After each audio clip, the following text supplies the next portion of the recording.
Silly poems to make you giggle, laugh, and wiggle. Be glad your nose is on your face, not pasted on some other place, for if it were where it is not, you might dislike your nose a lot. Imagine if your precious nose was sandwiched in between your toes. That clearly would not be a treat, for you'd be forced to smell your feet. Your nose would be a source of dread if it were attached atop your head. It soon would drive you to despair, forever tickled by your hair. Within your ear, your nose would be an absolute catastrophe, for when you were obliged to sneeze, your brain would rattle from breeze to breeze. Your nose, instead, through thick and thin, remains between your eyes and chin, not pasted in some other place. Be glad your nose is on your face. The author of this poem, Jack Pilutsky, has written more than 40 poetry collections, including Hard-Boiled Bugs for Breakfast, Sardines Swim High Across the Sky, and The Carnival of Animals. He is the very first poet laureate for children's poetry. The dog ate my homework. My dog ate my homework. That mischievous pup got hold of my homework and gobbled it up. My dog ate my homework. It's going to be late. I guess that the teacher will just have to wait. My dog ate my homework. He swallowed it whole. I shouldn't have mixed it with food in his bowl. The author of that poem, Ken Nesbitt, is also a children's poet laureate.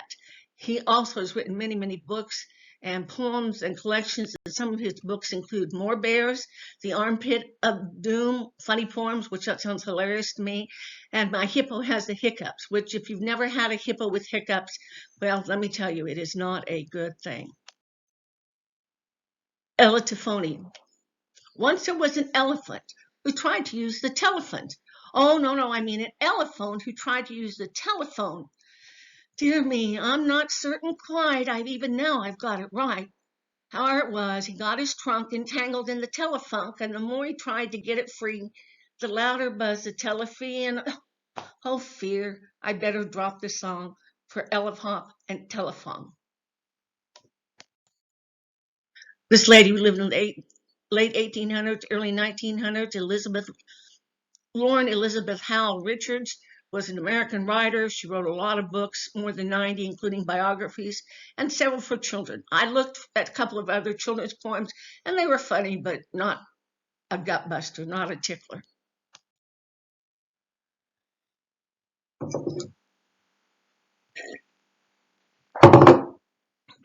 My doggy ate my essay.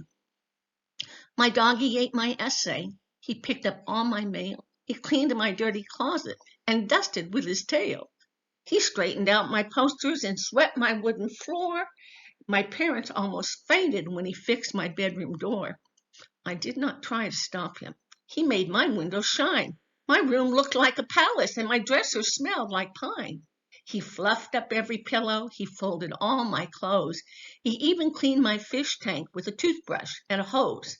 I thought it was amazing to see him use a broom. I'm glad he ate my essay on how to clean my room. Born in New York, the oldest of 5 boys, this author hated English. It was his least and worst subject, but he had a very powerful dream that set him on the path to poetry. He travels throughout schools globally, inspiring students through poetry assemblies and writing workshops. His poems appear in many magazines, school textbooks, children's books, and some of his books are School People and Construction People. He loves to play ice hockey and roller hockey and hike and make up silly songs with his 2 sons.